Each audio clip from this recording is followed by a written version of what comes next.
25 million. Now they settled. And everybody talks now 25 million. Where do they get this magic 25? We don't know. So this is the reality on the numbers. We are still scrambling the numbers. And we do some research in my own institute. And we also thought everybody gives number, we should also give a number. Otherwise we will be neglected. Because we have to do, because everybody does some estimates. If I don't do, then I have problems. Everybody say, what do you think? Government of India says 20. What do you think? What do you think? I have to give some number. So I thought we should also give some number. Let them float around. So we started floating around because we said we are not interested in these people of Indian origin. Why should we worry? Because they don't send remittances. They don't have impact on the development of our country, except the diaspora invest in certain ponds or something like that. So let us talk about people who are holding Indian passports, still holding Indian passport. Let us have a new estimates. Why you should talk about diaspora? Because diaspora is too big to handle it. Too big. They are in everywhere, 185 countries. Let us talk about people who are Indian, people who are holding Indian passports. For example, we have a lot of people holding Indian passports still in Canada. Some people, after some time, you can hand over, then get a American passport or Canadian passport. So we thought we have put an estimate as 12 million workers. 12 million workers, we thought they are only ones sending remittances. Because they have to send every month. They are not with their families. Maybe the husband is away or the wife is away, but they send some money. Children are in the back home. So we thought we will put some number. And we have, our estimate is now 12 million workers throughout the world. And out of that, 6 billion in the Gulf. That's why we are always talking about Gulf as we are always India, that is the thing. Gulf is an important for us. And UAE is number one. 2 million. Out of 12 million global Indians, 2 million are in one particular country. In fact, I used to make a joke when I am in India. We have only one flight from Trivandrum, where I live, to Delhi.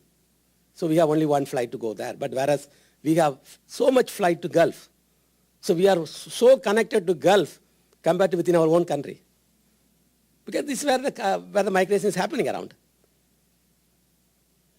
So we are talking still in India about estimates.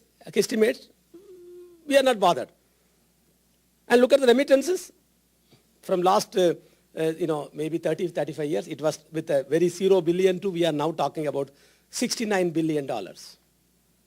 But still we have only one number. We don't have any breakup of different states or different regions. We have nothing.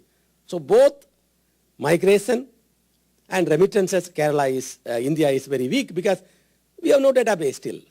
After the 9 years of the ministry, till we are not able to give them a correct number, at least closer to the correct. We are still talking with estimates. That means we are not worried about that.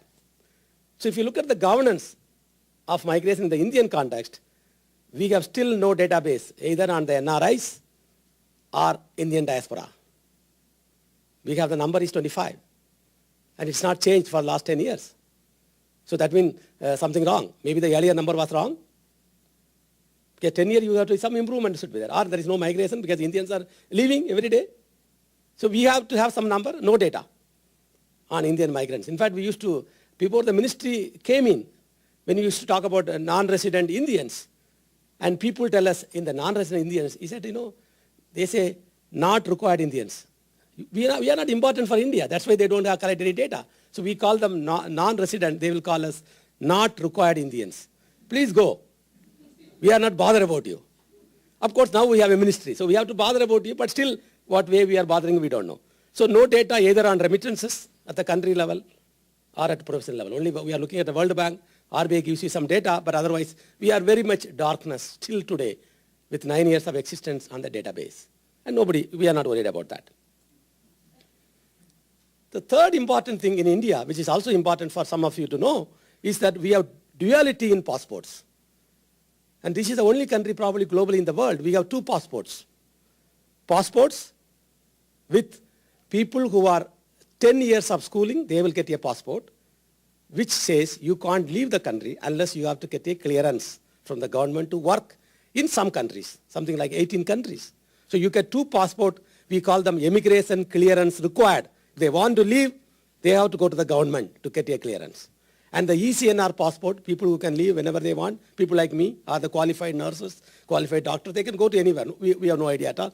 But the ECR, so that they are making what you call them duality in passport. So that's why we call them sometimes Pravasi and Am Pravasi. We have one Pravasi, one is Am Pravasi. like need some support. And interestingly, in India, our passport is handled by 3 ministries. Our passport in India is issued by Ministry of External Affairs. And when they want to go outside, when they want to get clearance, they have to go to Ministry of Overseas Indian Affairs. When they come to airport to leave the country, they are with the Ministry of Home Affairs. 3 ministries looking at your same passport 3 times. And they cannot sometimes question people because that's it, because you cannot question the passport because passport is given by Government of India. And both External Affairs and the Home Affairs are the oldest ministries, and this is only 9-year-old, MOIA, whereas other ministries are as old as the country, Home Affairs and the Ministry of External Affairs. They are not coordinating still to have an understanding of the passport system, how we can have clearance things. Nothing is there. For example, if you have any problem when you are in this country, you are with the Indian missions, which are handled by Ministry of External Affairs. Again, ambassadors. They are not with the Ministry of Overseas Indian Affairs. So there is some type of confusion with people. What is this passport system? Because 3 people are looking at it. And for example, we have a policy in India. A women who want to go and work as housemaid in the Gulf, they have to be 30 years old.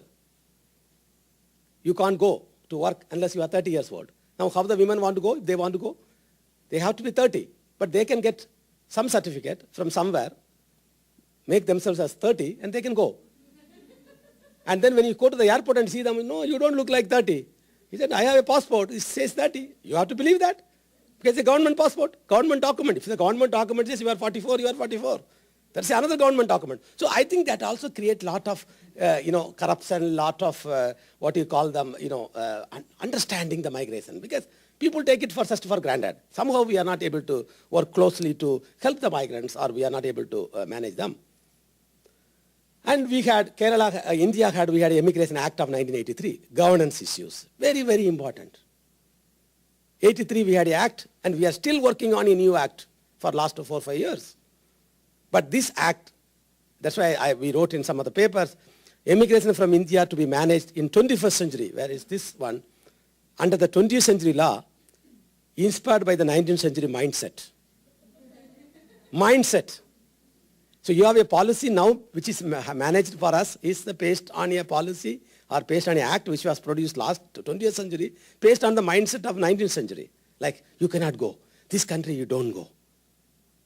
And that is still in the mindset. So that's what we are talking about, Immigration Act today. This is the reality. And look at again the governance issues in India. We have to discuss about a life cycle in migration. We have pre-departure. We have small policies, but not much. We have countries of destination, what happens when they have problem in Gulf, or they have problem in Australia, or they have problem in some other countries. We are still weak. On return, we have nothing. They come back, it's fine. They don't come back, it is also okay. This is a policy. If you come, it's fine. If you don't come, it's okay. We live wherever you are. But there is a problem, people will jump up and down. That means even today, we don't have a migration policy for India. We are working on policy for last 4 or 5 years, but we are not able to come back to what India stand on migration. Do they want to promote, like Philippines? Or you want to have some policy to just facilitate migration? This is what India want to do. India tells me several times, government tells, we don't need to have a policy, Rajan, because we want to facilitate. We are not here to promote migration, fine. But facilitation, what way you want to facilitate? You want to disable or enable the environment? And we have no legislation. We are talking about the immigration bill now in India. It is already finally prepared. It is with the government. Hopefully, before the next election comes, it will happen.